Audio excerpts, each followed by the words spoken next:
papa azalaki très sévère vis-à-vis à bana. Même temps en vacances, aza kolinga te ke bana bakenda Kinshasa.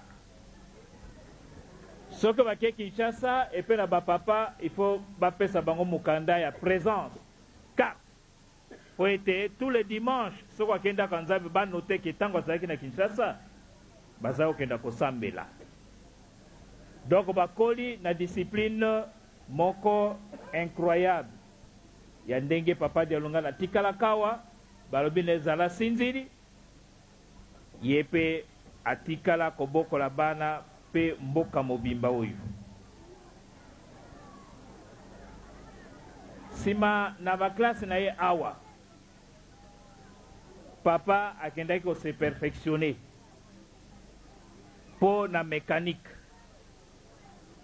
Surtout aza komona tantôt soko papa tindi chauffeur aza okendate alobi non, il faut nasalisa tata nangai nazala pe chauffeur ayekoli pe azai komema. Des fois komona papa alobi zwa bato kenda kotika bango akei tango akozonga zwa bato mosusu abudate akobudete ye gentil kutu nde emela ye.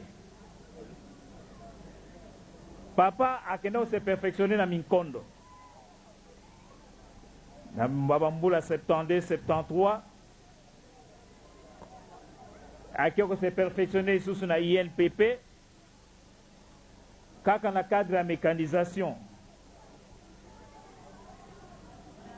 Baebanso basala la katata nzambe basala ka misala ya maboko. On n'a jamais connu, jamais, tout le monde a classe, il y a envoyé, il y a prophète ou bien chef spirituel. Ils ont la gâté. Basala kamisala maboko pona kokosa biso. Ndenge kolo Yesu balobi les charpentiers de Nazareth.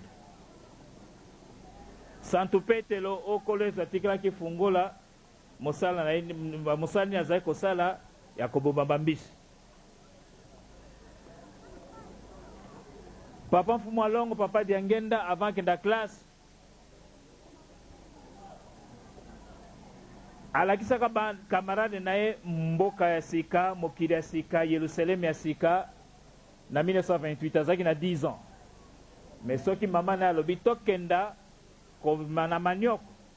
Na omoni bibi mpuka wana ezaka na moto ezai kotanga aza komema. Chasse ayebaki yango na papa dia lungana.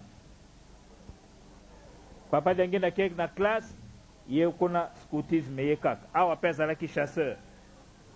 Ezala joueur, ezala scout, ma mosala maboko batika kite. Yangwana oya sikalobi bon batata bazaki ba agriculteur bakoko ngai mécanique. Pona ko barebiso esprit tolobake a mécanicien. Ndenge kolezo baraki biso esprit bazoloba charpentier ya Nazareth.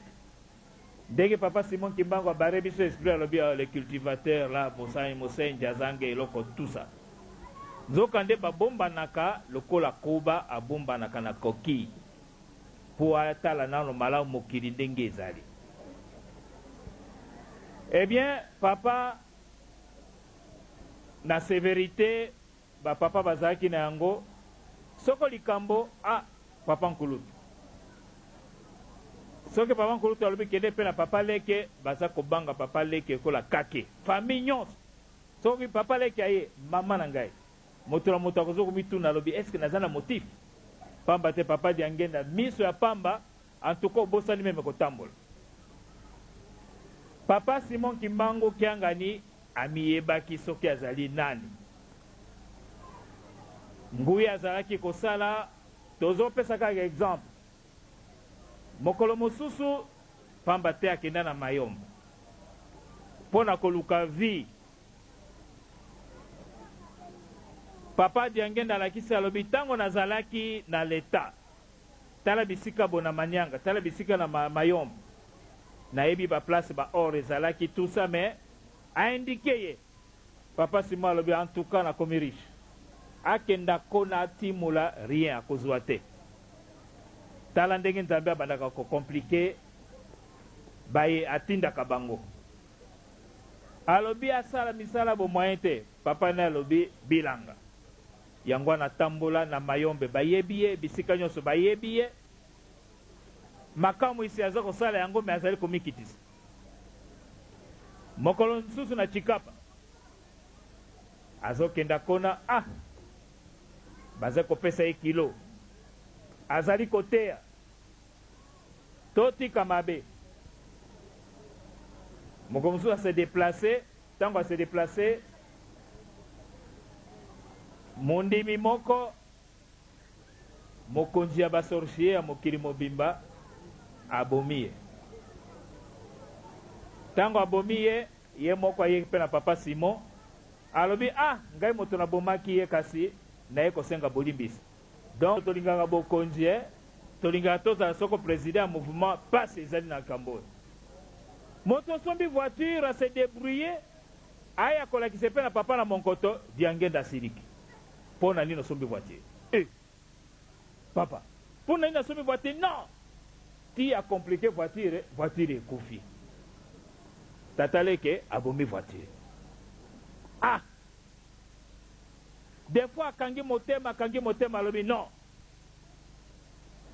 ayebaki soki azali nani ayebisi batata na ye alobi naza likambo ya koyebisa bino likambo wapi kaka na nkambo mokolo nini likambo yango mpe ayebisaka biso te soki likambo nini oyo batata na ye balengaki alobi te ye moko ayebi sekret pamba te amiyebaki amikitisa gentil ko eboma ye kosekawa vraiment okomona ye te akosilika ata osali ye likambo nini tala nao na bacrise na biso ndenge tozosenga makambo ya moteur mpo na bacourant okomona courant papa Mbenza alobi courant tokopesaka awa na wana kende olobi so moyen ezali te ye alobi problème ezali te mama Sidoni pelisa mwinda ya petrole okomona mpe odiskute te aloba me leke ndenge nini ngai chef spirituel nalala na molili jamais na mwinda na ya petrole bakoki kotika ye wana kitie tala exemple monene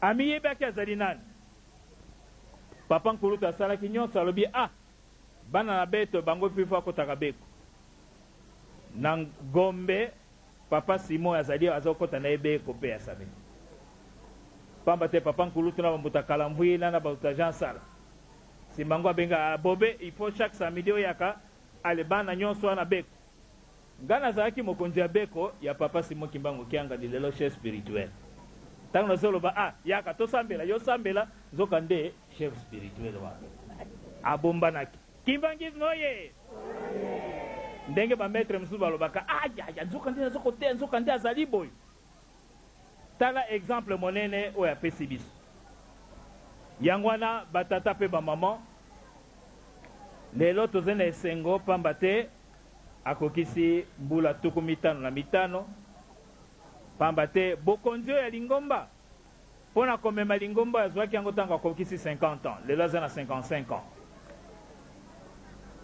ye wana na molongali na ye mama Lumwinidio Sidoni basalaka mariage na le 18 décembre 1977 lelo tozali na 2006 mbula ezali koya toyebi ke jeteke yaka na décembre kasi le 18 décembre 2007 ekozala 30e anniversaire ya mariage ekozala lisusu benda wana bakongole balobi bango nde bakobongisa yango me tokotala kaka donc bisika nyonso aza kokenda liloba nzambe na monoko na ye so tolobi makamu isi ezali kutu ya koloba te ezala na conférence ezala ndenge baambassadeur baza kokamwa ezala bato ya malade donc ndenge batata na ye baza kosala nakanisi ye kutu ndenge balobaka plus mais alingaka komikitisa lelo oyo ezala lingomba ezala famille ezala biso banso tozali na esengo monene tala nde esika eza kovanda ndako ya chef spirituel mais ntango wana azalaki ndako ya papa Siros biso mingi awa toza bakolaborateur ye soki opesi ye mbongo papa Diangene opesi kaka mbongo ezokoleka opesi donc apesa atala te oyo moto aza na pasi kaka apesa atala te des fois maman Sidonia koloba mais aka mobali ya ndenge nino vraiment ameka osurveiller alobi tika mobali ndenge nino tantôt ngai kutuna so bata super soso alobi so omoni bapesi boyo efeza moto ya passe et puis alobaka na ye makasi te malembe kaka peut-être mama kotombola mongo ye kaka malembe kaka nzoka nde likabo monene nazali na yango biso bamosusu tozali ata na voiture même lokola ndeko na nga papa Albert ata na voiture mais papa Simon zéro à part motuko bapesaka na mokonzi ya mboka olia lukata abi mama eto débrouiller na so bata vewe rien ye mosala na ye banda tongo kipo mama kutu mawa akomi lokola célibataire soko fete ye na nkamba mobali 2 semaines 3 semaines akobana tula arata papa boni bokoya mokolo nini akomo tuna papa lokola kenda voyage kimbangismo ye kozala mwasi ya ngunza pasi tuna pe mama mbenza pasi peza mobali mobimba tokenda ta voyage na Kinshasa te avanda kaka bo vraiment papa mbenza kumeme mbanza ngungu amona te mais ali pasi ko mosala bozo onibu papa mbenza moyen ka ville kutokolo banaki na Kinshasa mais milingi esika koyeba lisusu mosala ya pasi bazali na yango moi chance moke papa rigena za kotambola mais papa pe abandi kobeta esete tolingi okenda voyage landa ngai papa rigena obi ngai pe na koti na makambo to ndenge nene ngai mama rigena pe yekola kaka osala bilanga pa moyen tokosala ndenge nini kimbangismo ye yango wana totiaka bango ya solo na mabondeli tala vi na ye ngai chez spirituel tant tosali nsinsa na oba sebus débloquer $20,000 voiture moko Mercedes mais rien soko osenga mbo papa sebus ozana eloko te olia koloba Jordan bimisa boyo jamais est-ce que tata Nsumbu ozana eloko te tala ndenge mokonzi aza kotuna papa sebus azali wa marge azalaki na bango ntango azalaki bana mike papa sebus aza kogide bango tusa mais lelo papa sebus soka monika papa afukamanekelika mambo masobele kimbangismo ye yango wana exemple ya papa ezali mingi me tolobi kaka moke pamba te biso touti na Angola touti na Poto touti na Congo Brazza touti na RDC na baprovince to profite na mwa ntango moke po tolakisa bino vie ya papa moko mosusu papa fete na nkamba 2 semaines mama azali kobela ale toke na cimetière ya mama Mwilu sikoyo toke na cimetière ya mama Mwilu na Kilongo biso tolobi lokola mama aza kobela tokanisi ke papa kotelema ye wana na voiture azoleka siko tala na papa enduna yo keleko ndiko mama aza kobela aza okipe te est-ce alingi te si alingi kasi soko mvoala lobi en avant yango wana lelo tozene esengo monene po ete mokonzi ya bule papa Simon Kimbangu Kiangani akokisi 55 ans et puis apesi biso ndakisa ndenge nini ezaleli ya mokonzi esengeli ezala katikati ya famille katikati ya libota pe mokili mobimba kobokola bana kutu na lopango na yawa soko 40 combien ya bato ayibi kutu te soko bauta wapi mais moya abengana pe eza te yango na pe biso ba représentant malamu ntango tosa tourne na baprovince tokotala pe na ndako na bana bono ozokobokola oui parobaka tangi ni nafu ya mfumu wana okenda kole papa mbenza azali kona tala lopango ndenge etondi kende pe na papa rigene tala lopango etondi me biso awe pe na papa Albert ye moko kaka non yango wana il faut tozwaka ntango tosolola pe na bamama ye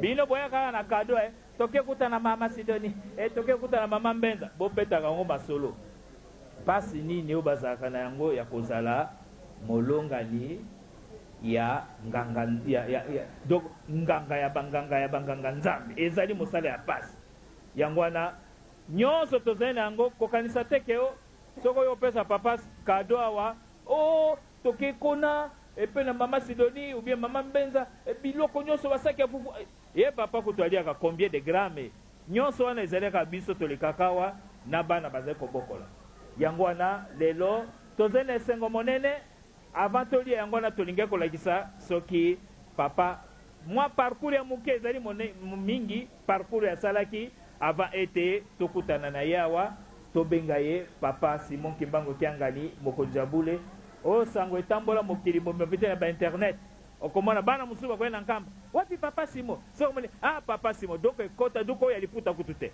bazo lukaka we abako papa oye papa oye papa oye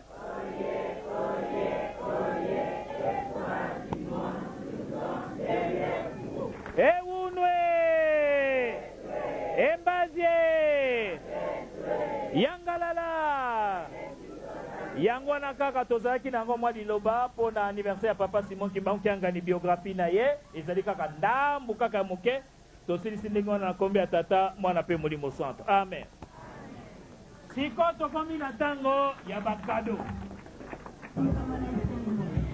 22h juste minutes ici à la résidence privée de son immense Simon Kimbangu Kiangani au village de Ngombe Kinsuka.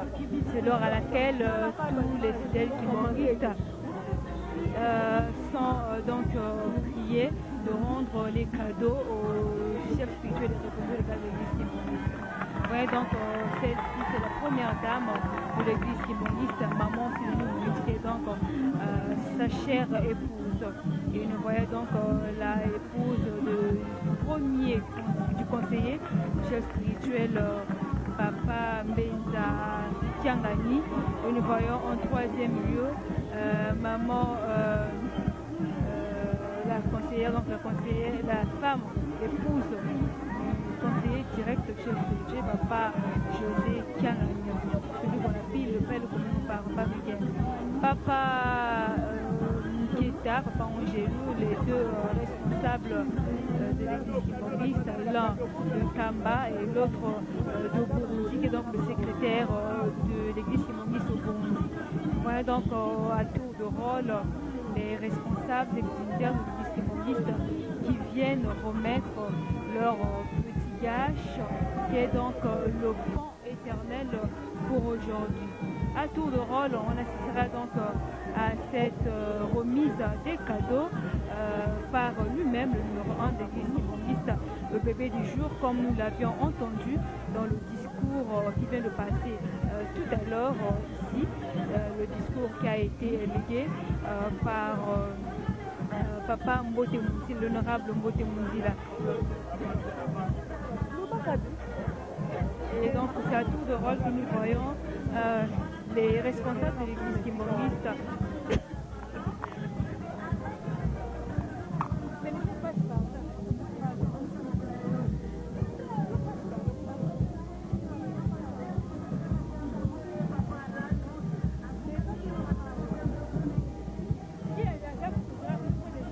comme nous l'avions dit tantôt, c'est la délégation de l'église kimbangiste qui revient donc du Canada. Vous savez que l'église kimbangiste est partout ailleurs dans le monde entier. Les chefs de l'église kimbangiste et Papa Simon Kimbangu Kiangani a donc fait un effort depuis donc, sa naissance, la première naissance du 12 septembre 1887 ici sur la terre. Et exactement, nous voyons donc les fidèles kimbanguistes du Canada. Ke sangono ke mukili bobimba yangone to pesa pareil oyo ponga na sisi musala akoma makambo na yo Yerusalem a dû relève mais to faciliter tâche pour ba malobano elo e bana mukili bobimba oyo zali pona groupe cercle ya informatique yankamba Yerusalem papa. Merci beaucoup. C'est donc là le mot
Et voilà, c'est donc la remise des cadeaux qui est en train de continuer. Nous voyons à tour de rôle, cette maman revient donc du Congo-Brazzaville et l'autre revient toujours du Congo-Brazzaville. Et pensez donc dans la délégation des fidèles kimbangis qui reviennent du Congo-Brazzaville.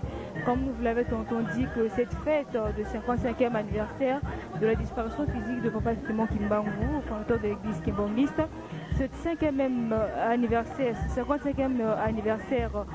de la naissance de la chef de l'église kimbangiste, Papa Simon Kimbangu Kiangani, auquel nous voyons ici présent. À tour de rôle, comme nous l'avons tantôt dit, c'est donc la délégation de l'association des femmes kimbangistes, qui est en sigle, qui est donc revenu de la République démocratique du Congo, plus précisément de la ville-province de Kinshasa. Maman Maleka, qui est donc la présidente de cette association, et la secrétaire Tony Vareux est derrière elle, tous les membres de cette association de l'église.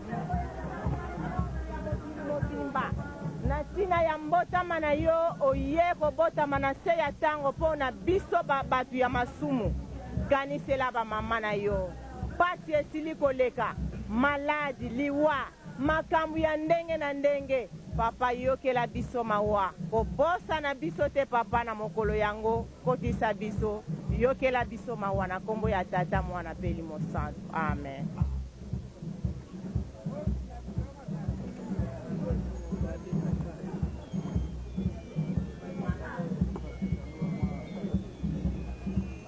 Comme nous voyons tantôt, nous voyons que tous les fidèles kimbongistes qui viennent remettre la fleur au numéro 1 de l'église kimbongiste dédient leurs fleurs tout en annonçant un message qui est très symbolique, qui est très signifiant.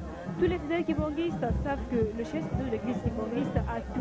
Comme ils disent que c'est le Saint-Esprit. Papa Simon Kimbangu Kiangani, non pas, nous ne voyons pas l'âge, mais nous voyons la maturité et la grandeur spirituelle qu'il a.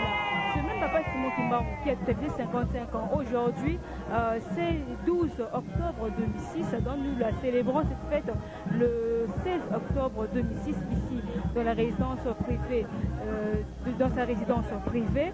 C'est le même Simon Kimbangu de 1887 qui est né le 2 septembre et qui a fait 30 ans d'emprisonnement à Elisabethville dans le temps. Donc notre époque, c'est Lubumbashi. Nous voyons à tour de rôle les kimbongistes défiler à venir remettre le point éternel. Cette journée est vraiment une journée très symbolique pour les fidèles kimbongistes. Non pas le 12 octobre, non pas le 13 octobre, le 14, le 15, mais aussi ce 16 octobre 2006. Nous voyons donc l'association des femmes kimbongistes du Bas-Congo, dont nous voyons la présidente qui est donc au devant, remettre pour elle aussi ce pont éternel. Nous l'avons tantôt dit. Ce grand jour, le 16 octobre 2006, c'est un jour vraiment symbolique, très bénéfique, très commémoratif. Mais on nous a dit que prochainement, ça ne sera plus ici à la résidence privée de Ngomikituka, mais plutôt en Kamba, Jérusalem, dans Manza, comme on le dit communément, là où les fidèles kimbongistes s'assemblent chaque année, le 12 octobre 2006, là où les fidèles kimbongistes ont une grande jovialité, ont une immense joie de fêter ensemble aux côtés du chef spirituel. Alors nous avons vu ce 12 octobre 2006, Papa Simon Kimbangu Kiangani, chef spirituel, l'a dit. C'était vraiment un jour très bénéfique, un jour vraiment commémoratif, un jour qui n'est pas comme d'autres jours. Alors nous célébrons bel et bien le 12 octobre de chaque année. Mais ce 12 octobre 2006, c'était un jour pas comme d'autres 12 octobre. C'était un jour vraiment très commémoratif, un jour très symbolique et significatif. Maman yebisa biso sengo yonzela ngo ndengo soko remettre cadeau et pas mo konsebu et pas mate ba uti musika na matati sengo ezali nini mama yebisa biso kombo na yo ya solo ngai mama mabia la secrétaire provinciale ya Afriba Congo totondi na esengo makasi na tina ya mokolo ya lelo ya mululu oyo etali mbotama ya Papa Simon Kimbangu Kiangani elingi kolobake na 1951 tangu akufi abotami ezoko signifier incarnation ayaki mpona kobikisa biso loposo mwindo yango wana na mokolo ya lelo biso nyonso totondi na esengo en particulier bamama ya Bakongo basepeli makasi ndenge yo moko omoni ovivre yango na miso nde mokolo ya lelo tosali yango accent mpe tokosala tongosa mpo na molulu ya lelo. Mama yebisa biso mpo na bato oyo baye mokolo ya lelo nini okokoloba na bango mpo esengo eza esengo moko elekeli biso na bato nyonso tosangani na bango na mokolo ya lelo. Nazali kopesa bango matei ke tosepela elongo na papa mokonzi ya bule topesa mitema na biso epai na ye ndenge toyoki mpe tolandi na badiscours mpo mokolo elelo ezalaka nanu te me lelo tozwi yango gratuitement nzambe apesi biso yango kado biso mpe malamu tosimba yango makasi. Merci maman. Comme l'avait tantôt dit à tour de rôle, les femmes kimbongistes, l'association des femmes kimbongistes qui ont sigle, partent remettre les cadeaux. Nous voyons donc les mamans volontaires de l'église kimbonguiste. La maman volontaire, c'est donc le groupe volontaire du volontariat qui est donc différent de l'association des femmes kimbonguistes à qui on sigle dont nous l'avons tantôt vu les membres de la fanfare kimbonguiste. Donc, ça poursuit la présidente de Maman Volontaire. Maman Eb Sabisu Semuzalini Nipo Yugo assisté la 50e anniversaire ya Mbotama ya Mobukonzi Abule. Maman tozali na esengo ya kosakana te. Omoni biso ndenge tozosepela toza na esengo mpona komona ke lelo papa na biso akokisi 55 yango wana toza na esengo mingi bamama. Banini okokoloba na bato baye awa te mokolo po bato baye awa te toyebi ke mingi baa na posa mpe bakoma me baza na mikakatano to nini kasi mbala ya nsima mama to tata soko oyoki likama ndenge boye kozanga te pamba te kembo ezali awa eza ndenge mosusu. Merci maman. Nous continuons donc notre ambiance ce 16 octobre 2006.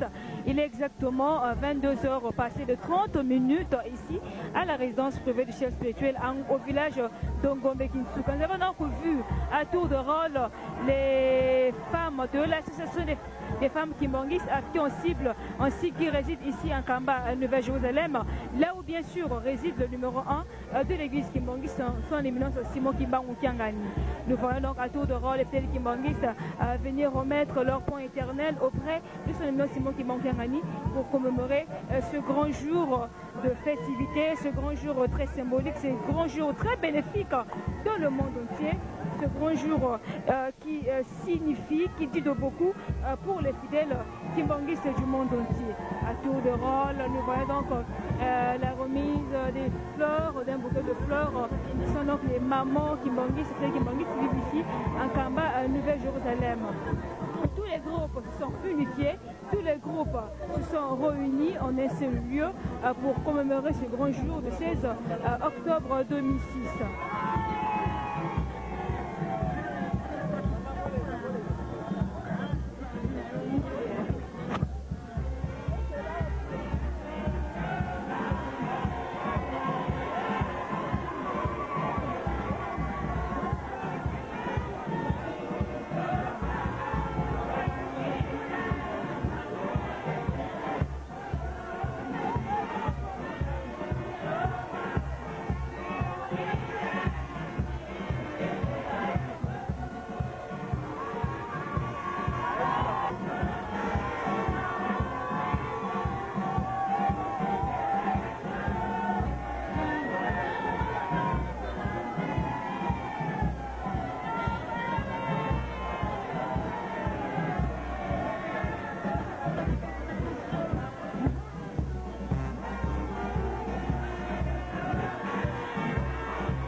jusqu'ici continue ici à la résidence privée d'Ngombe Kinsuka. C'est donc le groupe théâtral kimbangiste de Nkamba Nouvelle-Jérusalem, le groupe théâtral kimbangiste des metteurs en scène que nous appelons par en sigle GTK de Nkamba Nouvelle-Jérusalem.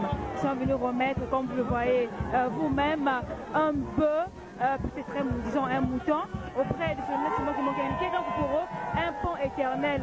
Ils ont donc réservé tout ça pour satisfaire et pour donner une immense joie aux représentants légaux de l'église kimbangiste.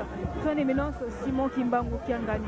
À tour de rôle, les fidèles kimbanguistes partent remettre le cadeau au numéro 1 de l'église kimbangiste. Nous allons prendre une maman, celle qui est revenue donc de France, maman Annie.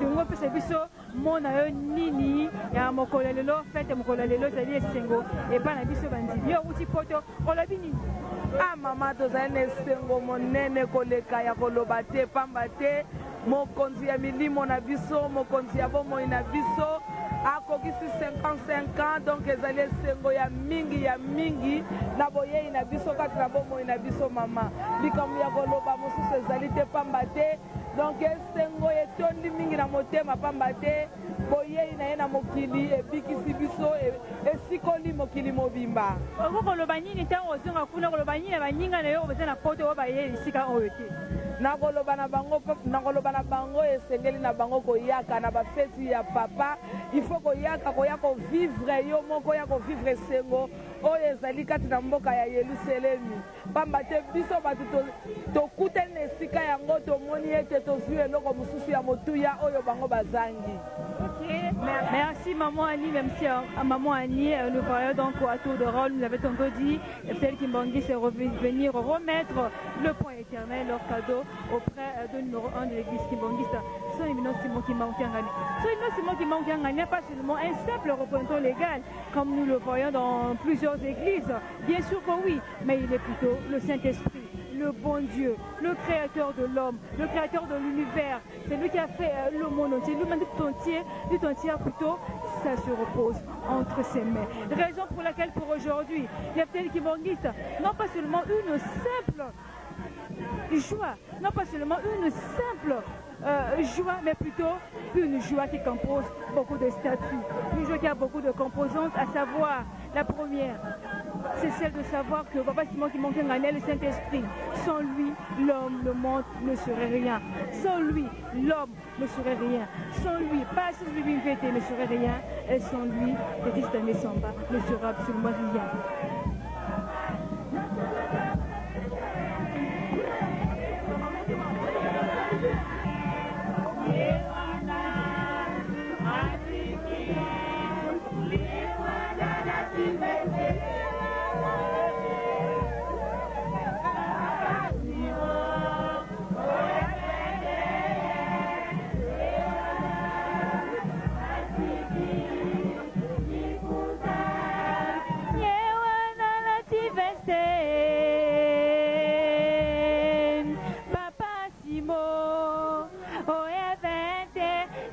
Groupe des dirigeants qui à son tour vient remettre le point éternel à cette éminence Simon Kimbangu Kiangani. Nous voyons devant les dignitaires et les responsables de cette chorale que tantôt on appelait la chorale des anges. Tous ceux qui sont les membres de cette chorale qui résident ici en Nkamba Nouvelle-Jérusalem, qui ne sont donc pas restés au coin, qui ne sont donc pas restés en dehors de ces grandes festivités du 12, 13, 14, 15 et c'est enfin le 16 octobre 2006.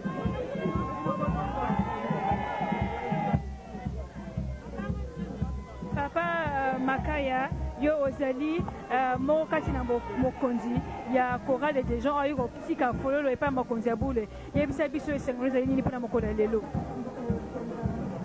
Esengo ezali na biso ya koloba te, esengo ezali na biso nazoyeba ndenge ya koexplike yango te pamba te mwana papa abotami, mwana abotami, papa akufi, mwana abotami. Phénomène wana moya koexplike yango ezali te, donc nayebi te soki libota nini akoki kozala na likambo boye. Na biso bato baindo biso bakimbangisi topesameli chance wana vraiment nayebi te nini nakokoloba donc esengo naza nango lelo atako nakwei na ngai donc nakozoka na ngai te puisque nzoto nyonso esengo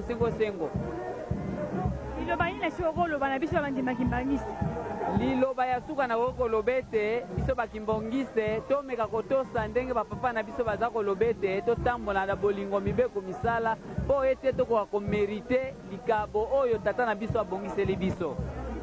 Merci maman. Et donc c'est la fin de remise des cadeaux. Comme on peut le dire, signifiant-le que nous sommes ici à la résidence privée de son nom Simon Kimbangu-Kiangani. Le chef donc vient de recevoir les cadeaux, les divers cadeaux dans la communauté Kimbangis, puis aussi Simon Kimbangis donc lui ont légué dans ce jour. La suite, nous devons donc la suivre. On était qualifiés, comme l'avait suivi la première partie de cette grande cérémonie le 16 octobre 2006. Et donc nous allons pouvoir vous proposer toujours de suivre cette grande cérémonie de ce soir. Eh bien, nous voyons donc les scouts, eux aussi ne sont pas restés à part de cette grande fête qui sont aussi venus à célébrer et commémorer le 55e anniversaire de la naissance du papa Simon Kimbangu-Kiangani, le Saint-Esprit.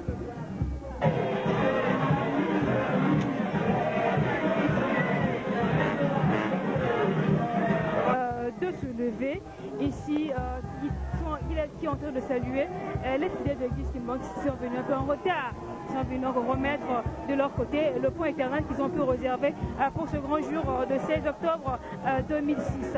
Quand vous voyez tous les fidèles kimbanguistes ici présents s'entrer dans la grande rivalité pour commémorer ce 55e anniversaire ensemble avec les différents fidèles kimbanguistes qui sont revenus de partout, de la République du Congo-Brazzaville, de la République du Congo, de la République démocratique du Congo et de la République d'Angola.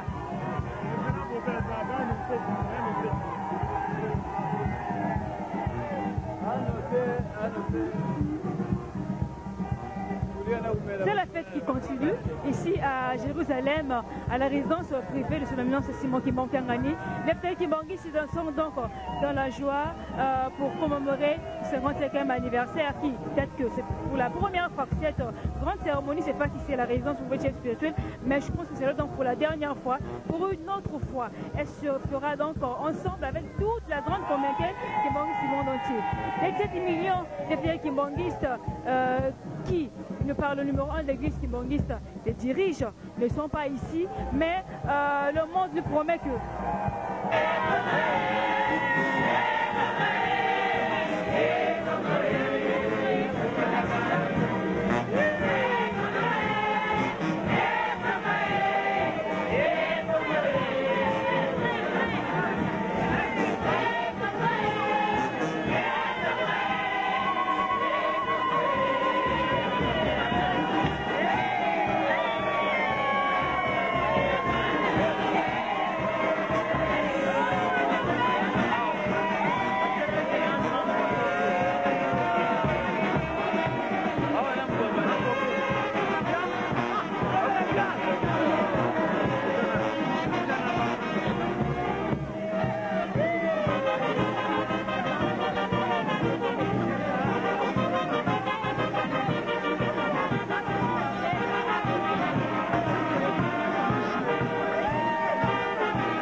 na tena unatra tozala kila papa sumu kuna na unatra ila baki mkonzi na ngai wewe roba suri kibelie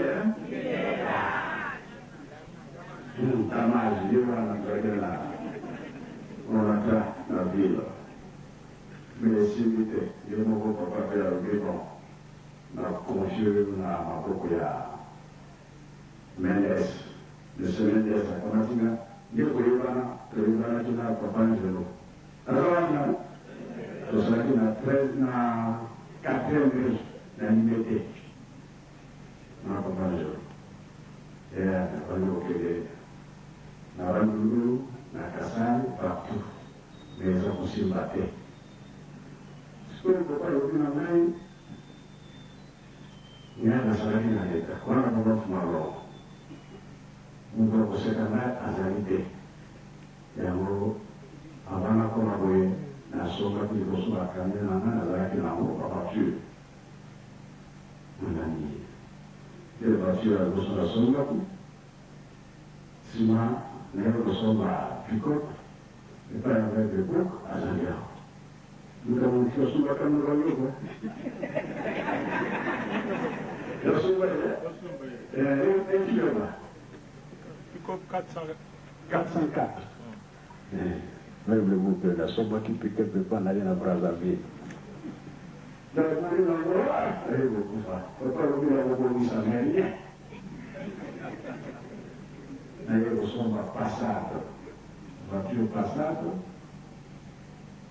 Na pasteur Bingila, où il y a du 25. Vous voyez, voiture où il y a ça qui vient.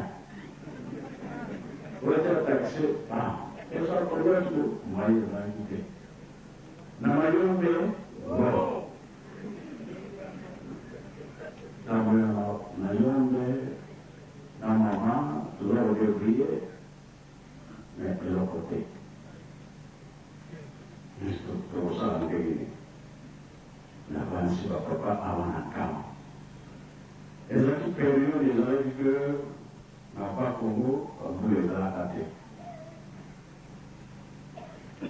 mai kauki loko kole za kipasi simande papa pakusenga kilo toke kolo bana kilo sima ngabo na kiko bana na mayombe bani ni watu tumisinga mingi toke bana ndunga tusaki program saya ngapeko kana na moyo na vi mbule za musika de bobeka bala moko de biti ekati akosi na tunazamba bana ki na 22h tout mobiba et 11h et moi mai matogi partout c'est le lac na Mayombe et avec na kovanda de sous-solate. Orang ini, wow. Tapi itulah, kuna kita menjelaskan lagi baik. Tampil kuna mutung isi.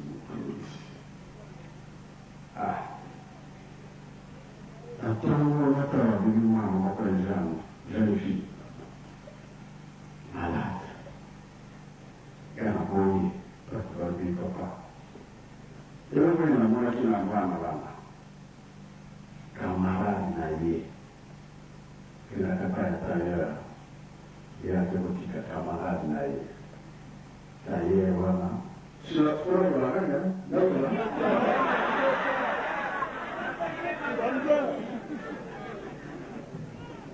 el salud de la trataba de ver malante, wana aquí posible que lo haga. Na budu ake kolangari tawalani kama abat akufi siko na tono kwa mimi panangai